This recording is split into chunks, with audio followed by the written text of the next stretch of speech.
आपको book two lab में खुश आमदीद। आज हम फिज़िक्स के एक बेसिक कंसेप्ट मास यानी कि कमियत पे बात करेंगे। मुझे कहते हैं अखलाक अमन, तो चलिए शुरू करते हैं।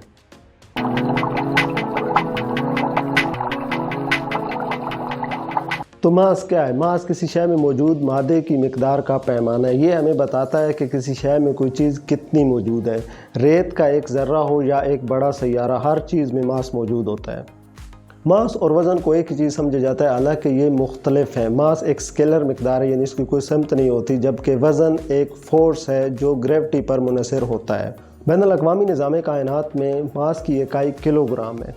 छोटी एशिया के लिए ग्राम या मिलीग्राम इस्तेमाल किया जाता है। इसके अलावा छोटी बड़ी मुख्तलिफ इकाइयाँ हम ज़रूरत के मुताबिक इन इकाइयों का इस्तेमाल करते हैं। 1 किलोग्राम में 1000 ग्राम होते हैं। आइए कुछ एशिया की कमियत मालूम करते हैं। सबसे पहले इस ईंट के टुकड़े का मास मालूम करते हैं। 1 kg यानी 1000 ग्राम और 100 ग्राम। इस ईंट के टुकड़े का टोटल मास है 1100 ग्राम यानी 1100 ग्राम्स। इसका मतलब है कि इसके अंदर 1100 ग्राम का मास मौजूद है। और अब इस वुडन ब्लॉक का मास मालूम करते हैं, जो कि ईंट के टुकड़े से मिलते जुलते साइज़ का है, यानी कि इसकी डायमेंशंस थोड़ी सी ज़्यादा है ईंट के टुकड़े से। और देखते हैं कि अब इसका मास कितना है।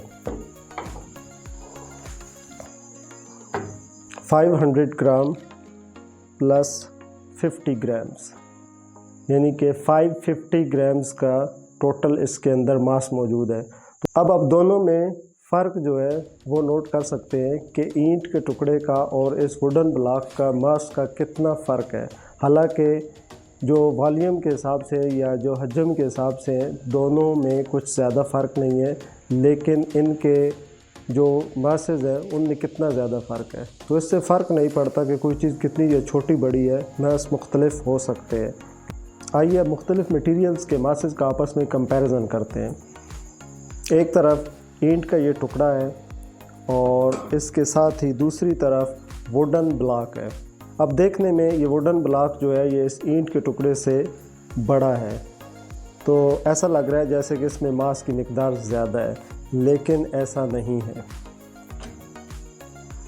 ऐसा इस वजह से नहीं है क्योंकि लकड़ी के अंदर या वुड के अंदर जो एटम्स के दरमियान खला है वो ज़्यादा है।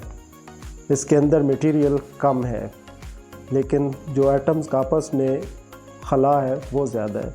जबकि दूसरी तरफ ये जो ईंट का टुकड़ा है इसमें एटम्स के दरमियान खला कम है, जिसकी वजह से इसके अंदर मास ज़्यादा मौजूद है।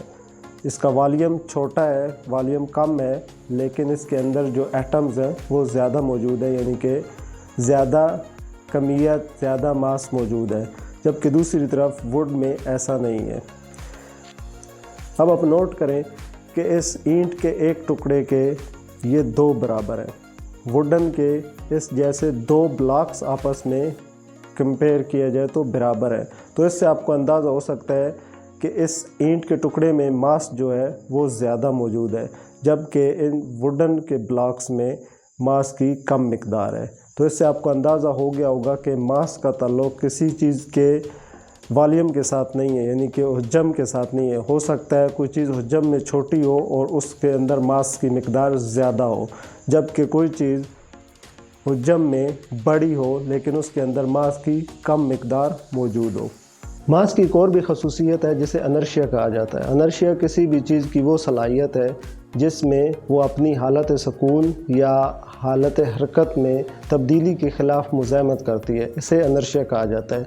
मिसाल के तौर पर अगर कोई चीज़ हालत सुकून में है और आप उसे हरकत देने की कोशिश करेंगे तो वो उसके ख़िलाफ़ मुज़ाहमत करेगी, तो इनर्शिया कहलाता है।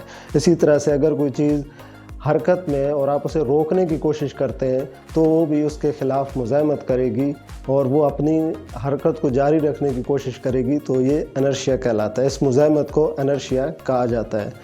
इस मिसाल से आपको समझ आएगी कि ऐसी अशिया जिनके अंदर मास ज़्यादा होता है उनका इनर्शिया भी ज़्यादा होता है, और ऐसी अशिया जिनका मास कम होता है उनका इनर्शिया भी कम होता है। अगर हम इस ईंट को फोर्स लगाएंगे तो ये अपनी हालत सुकून में है तो ये ज़्यादा मुज़ाहमत करेगी क्योंकि इसका मास ज़्यादा है। और इसी तरह से ये ईंट का टुकड़ा, इसको हम जब एक जगह से दूसरी जगह मूव करेंगे तो ये हालत सुकून में है। इसकी मुज़ाहमत भी होगी लेकिन कम होगी क्योंकि इसका मास कम है। दोनों में वाज़ेह फ़र्क है, मास ज़्यादा, इनर्शिया ज़्यादा। मास कम तो इनर्शिया भी कम। इनर्शिया किसी जिस्म की उस सलाहियत को ज़ाहिर करता है कि वो अपनी मौजूदा हालत, चाहे वो हरकत में हो या साकन हो, उसे बरकरार रखे और किसी बैरूनी फ़ोर्स की मुज़ाहमत करे जो उसकी हालत को तब्दील करने की कोशिश करे।